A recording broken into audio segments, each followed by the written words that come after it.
अस्सलाम वालेकुम। मेरा नाम डॉक्टर अब्दुल कादिर है। मैं माहिर अमराज़ मैदा और जिगर हूँ।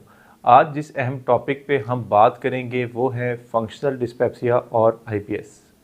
फंक्शनल डिस्पेप्सिया और आईबीएस ये एक ऐसा डायग्नोसिस या ऐसी टर्मिनोलॉजी है जो आजकल हम देखें कि बहुत से लोगों को इस डायग्नोसिस का नाम सुनना पड़ता है। जब हम अपने फिजिशियन के पास जाते हैं, वो आपके सारा वर्कअप करवाता है, उसके बाद वो आपको लेबल कर देता है कि आपको फंक्शनल डिस्पेप्सिया या आईबीएस है। ज़्यादातर लोगों को इस डायग्नोसिस का पता ही नहीं होता और वो परेशान रहते हैं कि ये क्या चीज़ है, ये क्या चीज़ हमें डायग्नोस कर दी गई है और इसको कैसे हमने मैनेज करना है। आज इस वीडियो में मैं आपको फंक्शनल डिस्पेप्सिया और आईबीएस के बारे में सब कुछ डिटेल में बताऊंगा। सबसे पहले अगर हम आए फंक्शनल डिस्पेप्सिया के ऊपर, फंक्शनल डिस्पेप्सिया पेट की या ऊपर वाले पेट के हिस्से की वो बीमारी है जिसके अंदर मरीज़ को मुसलसल गैस, ब्लॉटिंग और डिस्टेंशन रहती है, जिसमें मरीज़ थोड़ा सा खाता है और उसको ऐसा लगता है कि उसने बहुत ज़्यादा खा लिया हुआ है।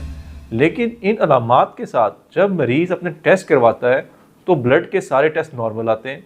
अल्ट्रासाउंड और इमेजिंग होती है तो उसमें भी पता चलता है कि कोई बड़ी पेचीदगी या कोई बड़ा मसला नहीं है। और इवन के एंडोस्कोपी भी की जाती है तो उसमें पता चलता है कि पेट में या छोटी आंत में कोई ख़तरनाक किस्म के ज़ख़म नहीं है। लेकिन हर चीज़ नॉर्मल होने के बाद अगर मरीज़ को ऊपर वाले पेट में गैस ब्लॉटिंग की अलामात परसिस्ट करें तो उन पेशेंट्स को लेबल कर दिया जाता है कि वो फंक्शनल डिस्पेप्सिया के पेशेंट्स हैं। फंक्शनल डिस्पेप्सिया बेसिकली मैदा और आंत की हसासियत की बीमारी है जिसके अंदर सेंसिटिविटी बहुत ज़्यादा बढ़ जाती है।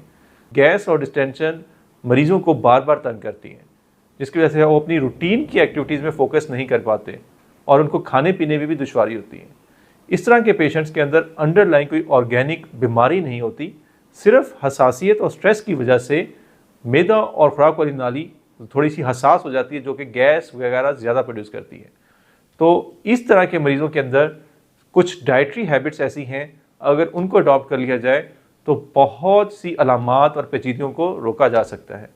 Small frequent meals at a time, पेट भर के खाना ना खाया जाए और पोर्शन मील लिया जाए तो उससे भी स्टमक और इंटेस्टाइन के ऊपर बोझ नहीं पड़ता और रुक रुक के खाने से भी डाइजेशन में हेल्पफुल होता है और ब्लॉटिंग वाले अलामात को कम किया जा सकता है।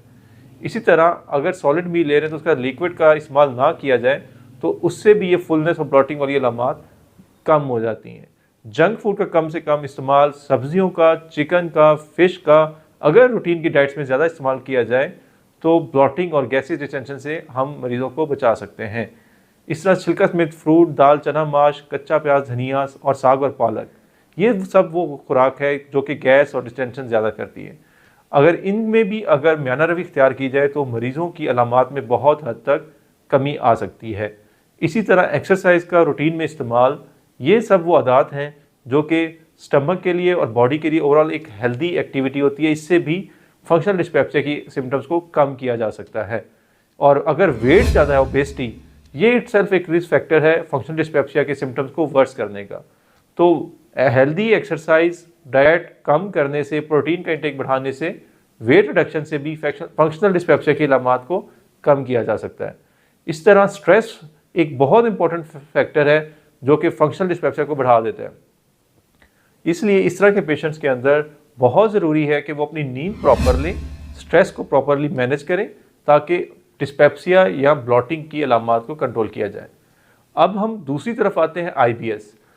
इंटेस्टाइन या पेट के नीचे वाले हिस्से में अगर गैस, डिस्टेंशन रहे और साथ में कब्ज या मोशन रहे तो और अंडरलाइंग सारे टेस्ट नॉर्मल आएँ तब हम पेशेंट को लेबल कर देते हैं कि आईबीएस है, यानी कि इरिटेबल बाउल सिंड्रोम, आंतरियों का चिड़चिड़ापन।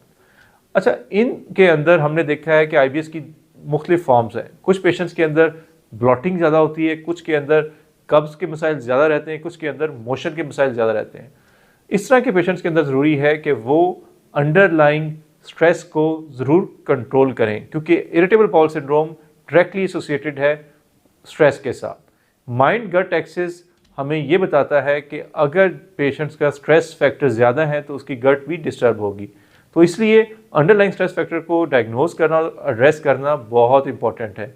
इसी तरह मिल्क प्रोडक्ट्स, कुछ लोगों को मिल्क प्रोडक्ट्स के साथ सेंसिटिविटी होती है जिसकी वजह से वो मिल्क प्रोडक्ट्स को टॉलरेट नहीं करते और मोशन के मसाइल रहते हैं। तो मिल्क प्रोडक्ट्स को फॉर द टाइम बीइंग या टेम्परेरी तौर पे अगर बंद कर दिया जाए, अगर लैक्टोज इंटॉलरेंस है तो मिल्क प्रोडक्ट्स को अवॉइड करने से भी अलामात में काफ़ी हद तक बेहतरी आ जाती है। और इस तरह हमने देखा है कि जंक फूड का कम इस्तेमाल, हेल्दी फूड खाना, नींद को प्रॉपर लेना, एक्सरसाइज करना, ओबेसिटी को मैनेज करना, ये वो सारे फैक्टर्स हैं जिनको मैनेज कर लिया जाए तो IBS की अलामात को कंट्रोल कर लिया जाता है। मैं यही कहूँगा फंक्शनल डिस्पेप्सिया और IBS एक वो बीमारियां हैं जिसमें टेस्ट तो सब नॉर्मल आ रहे हैं, लेकिन हसासियत और सेंसिटिविटी की वजह से मरीज़ों के अंदर मुख्तलिफ अलामात आ रही हैं और उसको हम अपनी डाइट से, एक्सरसाइज से और स्ट्रेस को मैनेज करने से कंट्रोल कर सकते हैं। शुक्रिया।